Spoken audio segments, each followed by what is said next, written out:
Do you know who not to be kind to? Even if you were raised to be kind to everyone, at a certain age, your time, your energy, and your peace are no longer things to be handed out freely to anyone who wants a piece of them. The older you get, the more you realize that kindness is not always a gift. It can be a trap. There are people out there who thrive on your generosity, your patience, your silence, and the longer you let them in, the more they take. In this video, we're going to talk about 5 types of people. You should stop being kind to in old age. These aren't strangers or distant acquaintances. These are people who often sit closest to you, family, neighbors, even old friends. But if you're not careful, their patterns of behavior can drain you in ways you don't even see coming. By the end of this video, you'll know exactly who to watch out for, why their presence wears you down, and how to protect your emotional health without guilt or apology. Because your later years aren't for fixing people, they're for protecting what's left of your peace. Let's get started. One of the clearest signs that someone doesn't deserve your kindness anymore is when they only show up with their hand out. You know the type. When they call, it's never just to check in or share a laugh. It's to ask for something, a favor, a ride, a loan, your time. And they always seem to need it. Now, think about someone like Gloria, 71, who's always been the go-to for everyone in her family. Need a last-minute babysitter? Call Gloria. Need someone to watch her dog during vacation? Gloria won't say no, but over time, she began to realize something. When her own birthday came around, the phone stayed quiet. When she was sick for a week, no one dropped off soup or even sent a message. That's when it hit her. The relationships weren't mutual. She was the giver always, and the giving never came back. There's a strange guilt we carry when we consider pulling back from people like this, especially if they're family. We tell ourselves that being needed is a good thing, that saying no is selfish, that maybe next time they'll notice how much we do. But here's the truth. If someone only values you when you're useful, then they don't really value you at all. You're not a person to them. You're a service. And the older you get, the more dangerous that becomes, because your resources, your time, your energy, even your physical strength are not unlimited anymore. And giving them to someone who only takes is like pouring water into a cup with a hole at the bottom. You're allowed to say no without explanation. You're allowed to set boundaries. You're allowed to protect what little, quiet, and strength you still have for people who truly care. And if someone walks away because you stop saying yes every time, that tells you everything you need to know. You were never loved. You were just convenient. Don't let kindness become a burden. Don't let generosity become a chain. Because in these years, every moment you give should be one that feeds you back in return. There's a special kind of weariness that comes from spending time with someone who always points out what's wrong with your clothes, with your choices, with your past. These people don't shout or curse, but their words sting just the same because they're delivered in small, steady doses. And over time, they wear you down. Picture someone like Raymond, 82, who visits his cousin every Sunday. He brings fresh bread, checks in on the house, tries to stay connected. And every time his cousin finds something to criticize, your hair looks different. Why'd you sell that old chair? You always take things too personally. At first, Raymond smiled through it, told himself it was harmless. But after years of those visits, he started feeling smaller, doubted his choices more, lost the joy he once felt walking up to that porch. The danger of chronic criticism isn't in the words themselves. It's in the slow erosion of your self-rust. These people mask their cruelty as concern. They say they're just being honest, just helping you improve. But what they're really doing is chipping away at your peace, one comment at a time. And when you let that go unchecked, something inside you starts to shrink. You stop sharing. You stop trying new things. You brace yourself before every conversation, wondering what they'll pick apart next. At this age, you've earned the right to feel safe in your own skin. You don't need to be perfect. You don't need to please. You don't need to explain why you like what you like or live how you live. If someone always leaves you feeling wrong, small, or broken, you owe it to yourself to stop handing them a front row seat to your life. Being kind doesn't mean being available for abuse, no matter how politely it's packaged. And sometimes the most loving thing you can do for yourself is to step back and say, I'm done letting you rewrite my story in your voice. If you're still watching this video and finding these insights valuable, please comment number 2 below to let me know you're here. And if you haven't subscribed yet, I recommend you subscribe and turn on the bell so you don't miss any videos. Your support helps us continue creating good content to inform and inspire you. Now, let's move forward. There's a heavy weight that comes from being around someone who knows how to twist every situation to make you feel like the villain. They don't yell, they don't argue. They simply look at you a certain way, drop a few carefully chosen words, and suddenly you're questioning whether you've done enough, whether you're good enough, whether you've failed them somehow. These are the guilt trippers, and they can be some of the most draining people to keep in your life, especially as you grow older. Take Margaret, 79, who lives on her own and tries to stay involved in her extended family's lives. Her niece only calls when she needs a favor, and when Margaret says no, even gently, she gets silence. Or worse, comments like, "I guess I just thought family would be there for me." Margaret isn't saying no out of spite. She's tired, she's protecting her time, but guilt doesn't care. It sneaks in and sits beside her all evening, whispering that maybe she really is being selfish. What makes guilt trippers so difficult is that they often use your best qualities against you. Your loyalty, your empathy, your sense of duty. They make you feel like pulling back is an act of cruelty when really it's the only way to survive. And over time, their emotional manipulation can become a pattern that's hard to spot until you notice that you're constantly apologizing, constantly over-explaining, constantly giving more than you're comfortable with, just to avoid the cold shoulder that follows any boundary you try to set. Here's the truth. You don't owe anyone your peace.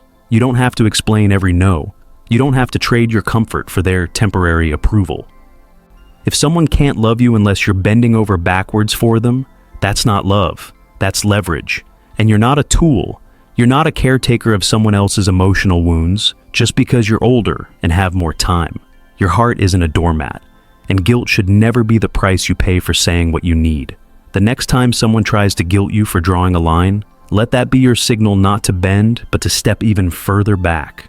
Because peace isn't something you ask for, it's something you protect. Not every enemy shows their face. Some wear a smile, offer kind words, and even pretend to cheer you on. But underneath, there's something else brewing, a quiet, persistent competition. These are the secret competitors. People who don't just want to succeed, but want to make sure you don't shine too brightly beside them. You might know someone like Helen, 76, who joined a local art class after years of putting her creativity on hold. She was nervous but proud of herself for stepping out again. Her longtime friend Judy joined too, saying she wanted to support her. But week after week, Judy would find subtle ways to undercut her. "Your piece is interesting, very bold for your age." Or, "I love how carefree yours looks. I guess technique isn't everything." On the surface it was friendly, but to Helen, it chipped away at her confidence until she started wondering whether she belonged there at all. Secret competitors don't attack directly. They use comparison like a scalpel, quiet, sharp, and hard to trace. They always seem to have a slightly better story, a more exciting trip, a bigger compliment from someone you both know. And when you're around them, you never feel fully celebrated, just tolerated, or worse, minimized. The danger here isn't just what they say, it's how it makes you shrink. You stop sharing your wins. You second-guess your growth. You learn to dim your light so theirs feels brighter. And that's not friendship. That's rivalry disguised as closeness. In older age, you don't need to compete with anyone.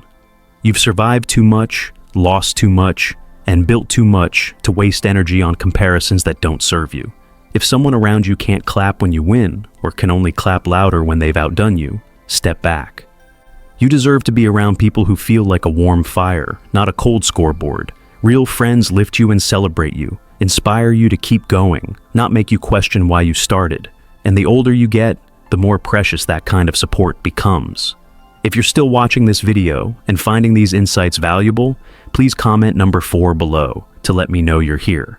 And if you haven't subscribed yet, I recommend you subscribe and turn on the bell so you don't miss any videos.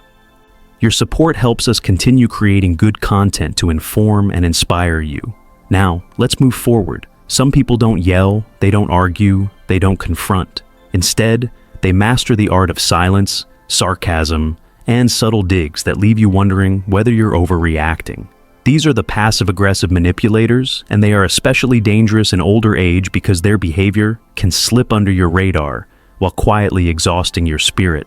Think of someone like Harold, 83, who's lived in the same neighborhood for decades. His neighbor Doug always smiles and waves, but when Harold brings up needing help with something small, like moving a planter or lifting a heavy box, Doug chuckles and says things like, "Guess you're finally slowing down, huh?" Or I'd offer, "But I've got 2 knees that still work, and I'd like to keep them that way." He doesn't refuse outright. He just hides the sting in a joke, and Harold is left standing there, unsure whether he's been insulted or just dismissed. Passive-aggressive people play by different rules. They avoid direct responsibility by pretending they didn't mean what they said. They leave messages unanswered. They cancel plans without explanation. And then if you bring it up, they flip the script, accusing you of being sensitive, dramatic, or difficult. Over time, this wears you down. You start walking on eggshells trying to avoid setting them off. You tell yourself it's not worth the fuss, but it is because the longer you stay in that dynamic, the more you start silencing your own needs just to keep the peace that never really existed in the first place. At this stage in life, peace isn't a luxury. It's a requirement. And anyone who disrupts it with emotional games is not someone you need to keep close. You don't have to respond to every slight. You don't have to teach them how to treat you. You simply step back, make space, and reclaim the quiet they kept stirring up. Because the truth is, a smile without sincerity is just a mask, and you've lived too long to keep accepting counterfeit kindness. Let your final chapters be filled with people who mean what they say and say what they mean. Anything less is noise. And you deserve better. Now that you've heard about these 5 types of people, take a moment to check in with yourself. Are any of them sitting too close in your life? Are you offering your time, your patience, or your energy to people who only take, only tear down, only twist your good intentions into obligations?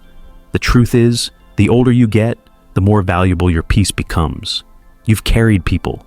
You've forgiven more than you should have. You've kept silent to avoid stirring up conflict. But you don't have to keep doing that.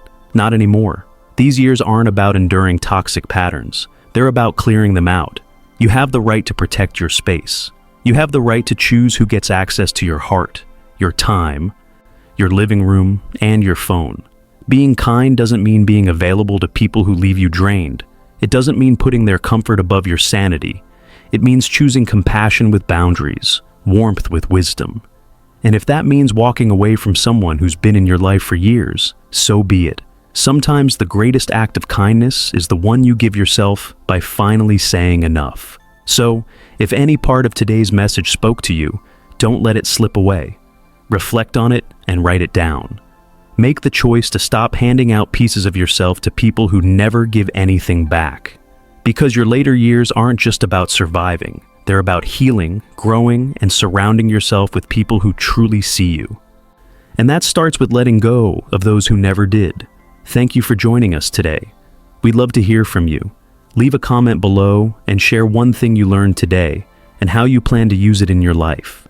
Your thoughts are important to us, so don't hesitate to share them. Reading your comments gives us great motivation and encouragement. If you enjoyed this video and found it helpful, please like, subscribe, and share. Your support helps us continue creating good content to inform and inspire you. Thanks for watching, and we look forward to seeing you in the next video.